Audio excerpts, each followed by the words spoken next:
Hi guys, welcome to my channel. How are you. तो guys, आज का topic है बुद्धि। इम्पोर्टेंट टॉपिक है, एग्ज़ाम में इसमें से आता ही है। तो गाइस स्टार्ट करते हैं वीडियो। बुद्धि शब्द का प्रयोग सामान्यतः प्रज्ञा, प्रतिभा, ज्ञान एवं समझ इत्यादि के अर्थों में किया जाता है। यानी बुद्धि क्या है? बुद्धि हमारा ज्ञान, हमारी समझ, हमारी प्रतिभा, हमारी प्रज्ञा, ये ही बुद्धि है।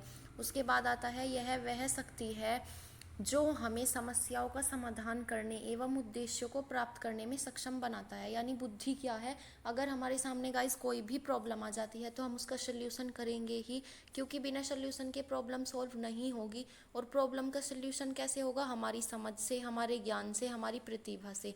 तो यही बुद्धि है। उसके बाद गाइस आता है कि जो बुद्धि है वो जन्मजात शक्ति है। जन्मजात शक्ति है गाइस, ये आपको ध्यान रखने की ज़रूरत है, क्योंकि ये एक इम्पोर्टेंट लाइन है, इम्पोर्टेंट वर्ड है। कभी कभी एग्ज़ाम में पूछ लिया जाता है कि बुद्धि जन्मजात है या अर्जित है, तो ये अर्जित नहीं, ये जन्मजात है। उसके बाद जो इम्पोर्टेंट बात है वो ये है, वंशानुक्रम एवं वातावरण तथा इन दोनों की अंतःक्रिया बुद्धि को निर्धारित करने वाले कारक है। यानी जो वंशानुक्रम है और वातावरण है, ये दो कारक है जो बुद्धि को निर्धारित करते हैं। गाइस अभी बताया था कि बुद्धि जन्मजात होती है, तो वंशानुक्रम डेफिनेटली इसका निर्धारक होगा। उसके बाद आता है वातावरण। गाइस जब बच्चा बड़ा होता है तो वो वातावरण से भी ज्ञान अर्जित करता है, अपने ज्ञान को बढ़ाता है, उसमें कुछ ना कुछ नया सीखता है। तो वातावरण भी एक निर्धारित कारक है। तो ये दो इसके निर्धारित कारक है, आपको ये याद रखने चाहिए गाइस।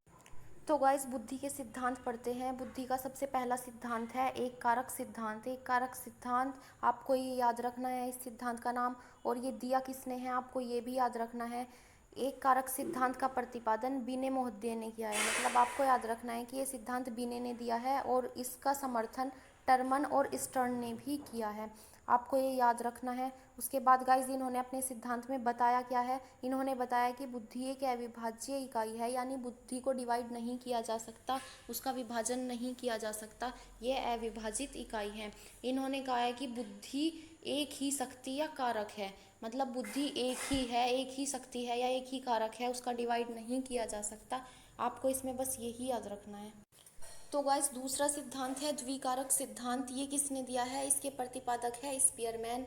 जो पहला सिद्धांत था एक कारक सिद्धांत, वो किसने दिया था? वो बिने ने दिया था, और ये दिया है स्पीयरमैन ने। गाइस स्पीयरमैन ने अपने इस सिद्धांत में क्या बताया है? इन्होंने कहा है कि बुद्धि के दो कारक होते हैं। बिने ने कहा था कि एक कारक होता है, लेकिन स्पीयरमैन ने उनके सिद्धांत को अमान्य कहा। उन्होंने कहा कि बुद्धि का एक कारक नहीं बल्कि बुद्धि के दो कारक होते हैं। सबसे पहला है सामान्य मानसिक योग्यता और दूसरा है विशिष्ट मानसिक योग्यता। मैं आपको बताती हूँ कि सामान्य मानसिक योग्यता में क्या है और विशिष्ट में क्या है।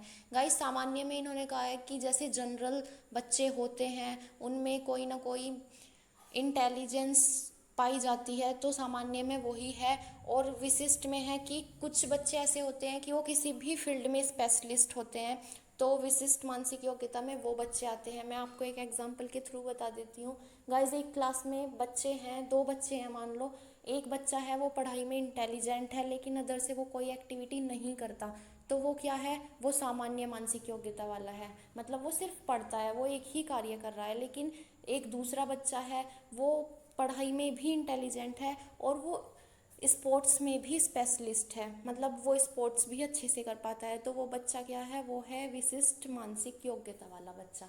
मतलब वो अदर से भी एक फील्ड में स्पेशलिस्ट है। तो स्पीयरमैन ने अपने सिद्धांत में यही कहा है कि बुद्धि के दो कारक होते हैं, ना कि एक। गाइस तीसरा सिद्धांत आता है बहुकारक सिद्धांत। बहुकारक सिद्धांत किसने दिया है? थॉर्नडाइक ने।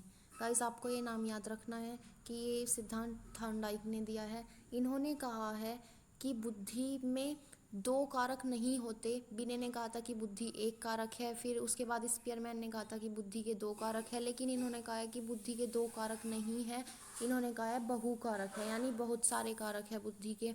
तो आपको ये बात याद रखनी है कि इन्होंने कहा बुद्धि के बहुत सारे कारक है। उसके बाद इन्होंने कुछ स्वतंत्र प्रतिमान दिए हैं बुद्धि के।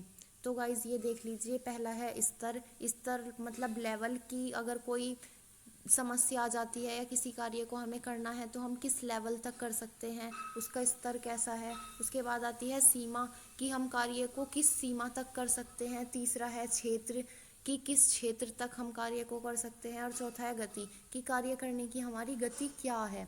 तो ये 4 प्रतिमान दिए इन्होंने, स्वतंत्र प्रतिमान है। उसके बाद गाइज ये चार्ट बहुत इंपॉर्टेंट है, एक बार आप देख लीजिए कि एक कारक सिद्धांत किसने दिया है, द्विकारक किसने दिया है, बहुकारक किसने दिया है।